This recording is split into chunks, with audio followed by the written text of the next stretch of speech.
Please welcome Andrew Ng.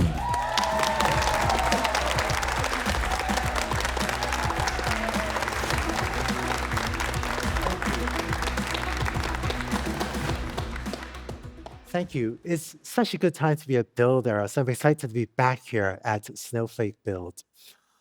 What I'd like to do today is share with you where I think are some of AI's biggest opportunities. You may have heard me say that I think AI is the new electricity. That's because AI is a general purpose technology, like electricity. If I ask you what is electricity good for, it's always hard to answer because it's good for so many different things. And new AI technology is creating a huge set of opportunities for us to build new applications that weren't possible before. People often ask me, hey, Andrew, where are the biggest AI opportunities? This is what I think of as the AI stack. At the lowest level is the semiconductors. And then on top of that, a lot of the cloud infra tools, including, of course, Snowflake. And then on top of that are many of the foundation models, trainers and models. And it turns out that a lot of the media hype and excitement and social media buzz has been on these layers of the stack, kind of the new technology layers. Whenever there's a new technology like generative AI, a lot of the buzz is on these technology layers, and there's nothing wrong with that. But I think that almost by definition, there's another layer of the stack that has to work out even better, and that's the application layer. Because we need the applications to generate even more value and even more revenue so that, to be able to afford to pay the technology providers below. So I spend a lot of my time thinking about AI applications, and I think that's where a lot of the best opportunities will be to build new things. One of the trends that has been growing for the last couple of years, in no small part because of generative AI, is faster and faster machine learning model development. And in particular, generative AI is letting us build things faster than ever before. Take the problem of, say, building a sentiment classifier, taking text and deciding is this a positive or negative sentiment for reputation monitoring, say. Typical workflow using supervised learning might be that we'll take a month to get some labeled data, and then train an AI model. That might take a few months, and then find a cloud service or something to deploy it on. That'll take another few months. And so for a long time, very valuable AI systems might take good AI teams 6 to 12 months to build, right? And there's nothing wrong with that. I think many people created very valuable AI systems this way. But with generative AI, there's certain classes of applications where you can write a prompt in days and then deploy it in, again, maybe days. And what this means is there are a lot of applications that used to take me and used to take very good AI teams months to build that today you can build in maybe 10 days or so.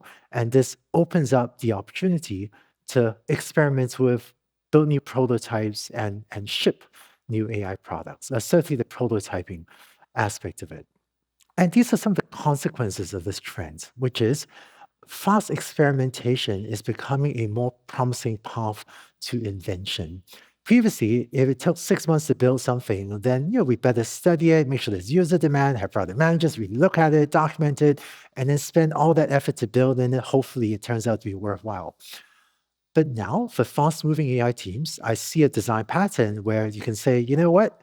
It'll take us a weekend to throw together a prototype. Let's build 20 prototypes and see what sticks. And if 18 of them don't work out, we'll just ditch them and stick with what works. So fast iteration and fast experimentation is becoming a new path to inventing new user experiences.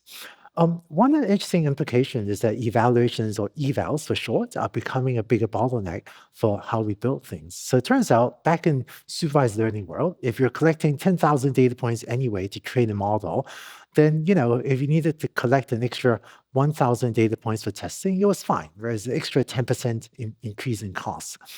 But for a lot of large language model-based apps, if there's no need to have any training data, if you made me slow down to collect 1,000 test examples, boy, that seems like a huge bottleneck. And so the new development workflow often feels as if we're building and collecting data more in parallel rather than sequentially, in which we'll build a prototype, and then as it becomes more important and as robustness and reliability becomes more important, then we gradually build up that test data in parallel. But I see exciting innovations to be had still in how we build evals. Um, and then what I'm seeing as well is the prototyping of machine learning has become much faster. But building a software application has lots of steps. The product work, the design work, there's the software integration work, a lot of plumbing work. Then after deployment, DevOps and LLMs. So some of those other pieces are becoming faster, but they haven't become faster at the same rate that the machine learning modeling part has become faster. So you take a process and one piece of it becomes much faster. What I'm seeing is prototyping is now really, really fast, but sometimes to take a prototype into robust, reliable production with guardrails and so on, those other steps still take some time. But the interesting dynamic I'm seeing is the fact that the machine learning part is so fast is putting a lot of pressure on organizations to speed up all of those other parts as well. So that's been exciting progress for our field. And in terms of how machine learning development is speeding things up, I think the mantra "move fast and break things" got a bad rep because it broke things. Um, I think some people interpret this to mean we shouldn't move fast, but I disagree with that. I think the better mantra is move fast and be responsible. And I'm seeing a lot of teams able to prototype quickly, evaluate and test robustly. So without shipping anything out to the wider world that could cause damage or cause meaningful harm, I'm finding smart teams able to build really quickly and move really fast, but also do this in a very responsible way. And I find this exhilarating. They can build things and ship things in a responsible way, much faster than ever before. Now, there's a lot going on in AI, and of all the things going on in AI, in terms of technical trend, the one trend I'm most excited about is agentic AI workflows. And so if you were to ask, what's the one most important AI technology to pay attention to, I would say it's agentic AI. Um, I think when I started saying this, near the beginning of this year, it was a bit of a controversial statement. But now the word AI agents has become so widely used by technical and non-technical people. It's become a little bit of a hypey term. But so let me just share with you how I view AI agents and why I think they're important, approaching this from a technical perspective. The way that most of us use large language models today is with what's sometimes called zero-shot prompting. And that roughly means we would ask it to, given a prompt, write an essay or write an output for us. And it's a bit like if we're going to a person, or in this case, going to an AI and asking it to type out an essay for us by going from the first word, writing from the first word to the last word, all in one go without ever using backspace. So it's just right from start to finish like that. And it turns out people, we don't do our best writing this way, but despite the difficulty of being forced to write this way, our large language models do, not bad, pretty well. Here's what an agentic workflow is like. To generate an essay, we ask an AI to first write an essay outline and ask it, do you need to do some web research? If so, let's download some web pages and put it into the context of the large language model. Then let's write a first draft, and then let's read the first draft and critique it and revise the draft and so on. And this workflow looks more like doing some thinking or some research and then some revision, and then going back to do more thinking and more research. And by going round this loop over and over, it takes longer, but this results in a much better work output. So in some teams I work with, we apply this of agentic workflow to processing complex, tricky legal documents, or to do healthcare diagnosis assistance, or for do very complex compliance with government paperwork. And for many times, I'm seeing this drive much better results than was ever possible. And one thing I'm going to focus on in this presentation I'll talk about later is the rise of visual AI, where agentic workflows are letting us process image and video data. But to get back to that later, it turns out that there are benchmarks that seem to show agentic workflows deliver much better results.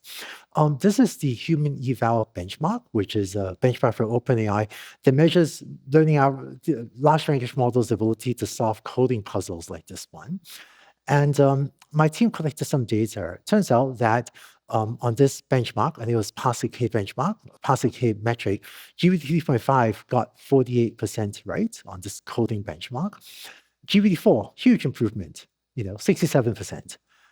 But the improvement from GPT 3.5 to GPT-4 is dwarfed by the improvement from GPT 3.5 to GPT 3.5 using an agentic workflow, which gets up to about 95%. And GPT-4 with an agentic workflow also does much better.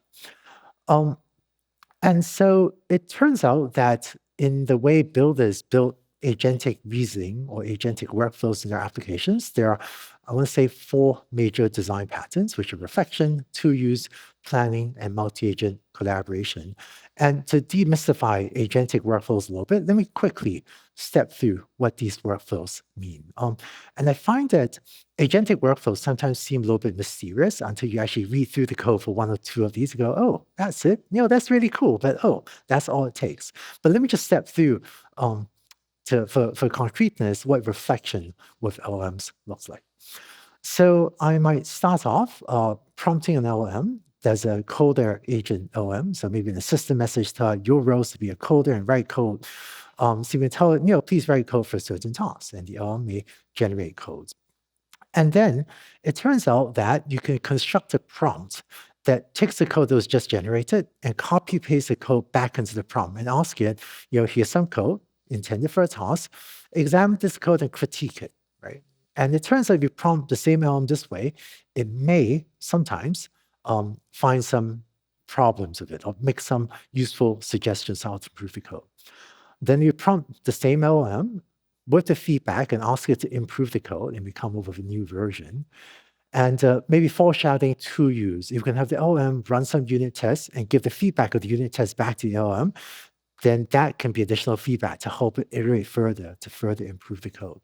And it turns out that this type of reflection workflow is not magic, doesn't solve all problems, but it will often take the baseline level of performance and lift it to better level of performance. And it turns out also with this type of workflow where we're thinking of prompting an LLM to critique its own output, use its own criticism to improve it, this maybe also foreshadows multi-agent planning or multi-agent workflows where you can prompt an LLM to sometimes play the role of a coder and sometimes prompt an LLM to play the role of a critic to review the code. So it's actually the same conversation, but we can prompt the LLM differently to tell it sometimes work on the code, sometimes try to make helpful suggestions, and this then results in improved performance. So there's a reflection design pattern. And second major design pattern is tool use, in which a large language model can be prompted to generate a request to an API call to have it decide when it needs to search the web or execute code or take other tasks like issue a customer refund or send an email or pull up a calendar entry. So tool use is a major design pattern that is letting large language models make function calls. And I think this is expanding what we can do with these agentic workflows. Real quick, here's a planning or reasoning design pattern in which if you were to give a fairly complex request, generate an image where girls reading a book and so on, then an LLM, this is example adapted from the Hugging GP paper, an LLM can look at the picture and decide to first use a open pose model to detect the pose, and then after that, generate a picture of a girl. After that, describe the image, and after that, use text-to-speech or TTS to generate the audio. But so in planning, you can have an LLM look at a complex request and pick a sequence of actions to execute in order to deliver on a complex task. And then lastly, multi-agent collaboration is that design pattern alluded to, where instead of prompting an LLM to just do one thing, you prompt the LLM to play different roles at different points in time. So the different agents, simulate agents interact with each other and come together to solve a task. And I know that some people may wonder, if you're using one LLM, why do you need to make this one LLM play the role of multiple agents? Many teams have demonstrated significantly improved performance for a variety of tasks using this design pattern. And it turns out that if you have an LLM sometimes specialized on different tasks, maybe one at a time and have it interact, many teams seem to really get much better results using this. I feel like maybe there's an analogy to if you're running jobs on a processor, on the CPU, why do we need multiple processes? It's all the same processor, at the end of the day, but we found that having multiple threads of processes is a useful abstraction for developers to take a task and break it down into subtasks. And I think multi-agent collaboration is a bit like that too. If you have a big task, then if you think of hiring a bunch of agents to do different pieces of the task and then interact, sometimes that helps the developer build complex systems to deliver a good result. So I think with these four major agentic design patterns, agentic reasoning workflow design patterns, it gives us a huge space to play with to build rich agents to do things that, frankly, were just not possible, even a year ago. Um, and one aspect of this I'm particularly excited about is the rise of not just large language model based agents, but large multimodal model based agents. So, given an image like this, if you wanted to use a LMM, large multimodal model, you could actually do zero-shot prompting, right? And that's a bit like telling it, take a glance at the image and just tell me the output. And for simple image tasks, that's okay. You can actually have it, look at the image and right, give you the numbers of the runners or something.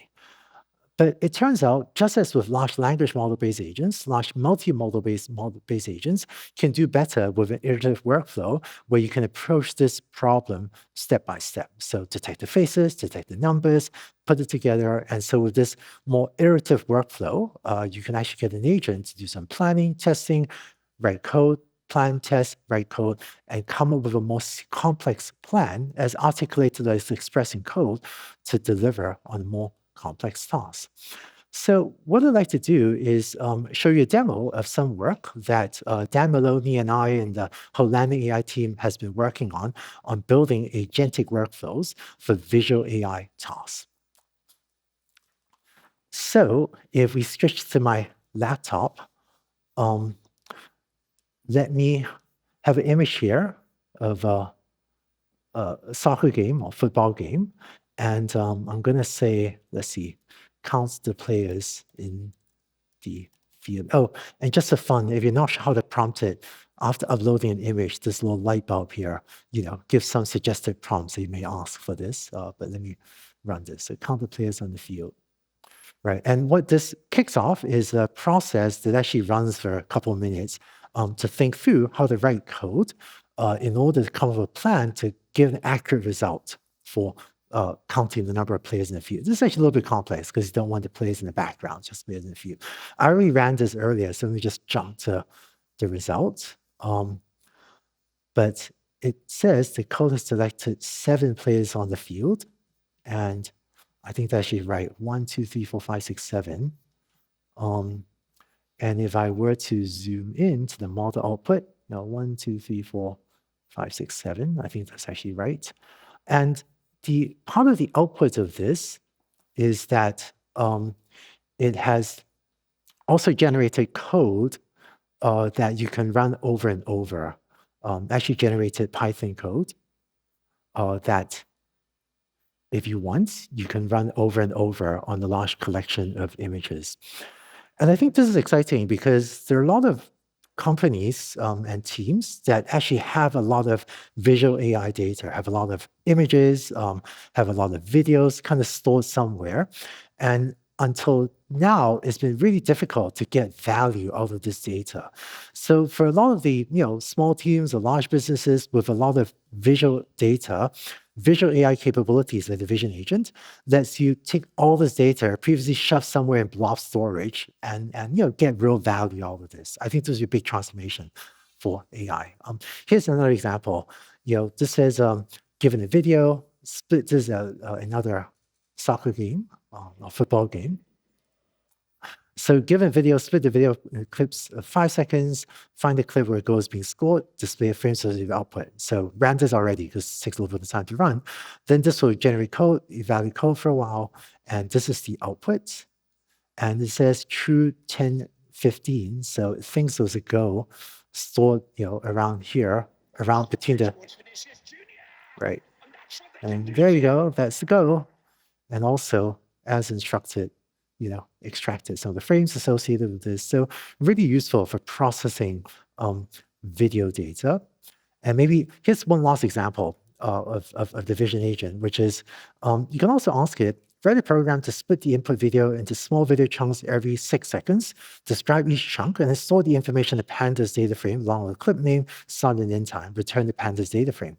So this is a way to look at video data that you may have and generate metadata for this that you can then store in Snowflake or somewhere to then build other applications on top of. But just to show you the output of this, so, clip name, start time, end time, and then there's actually written code here, right? Real code that you can then run elsewhere if you want.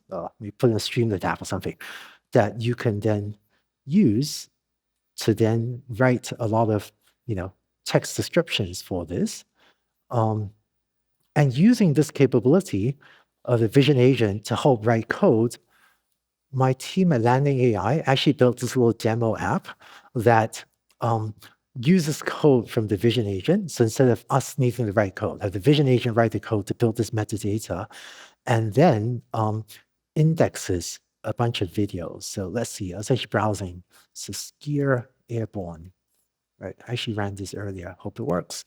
So what this demo shows is we already ran the code to take the video, split into chunks, store the metadata, and then when I do a search for skier airborne, it shows the clips that have high similarity, right? Oh, marked here with the green has high similarity. Well, this is getting my heart rate up seeing them do that.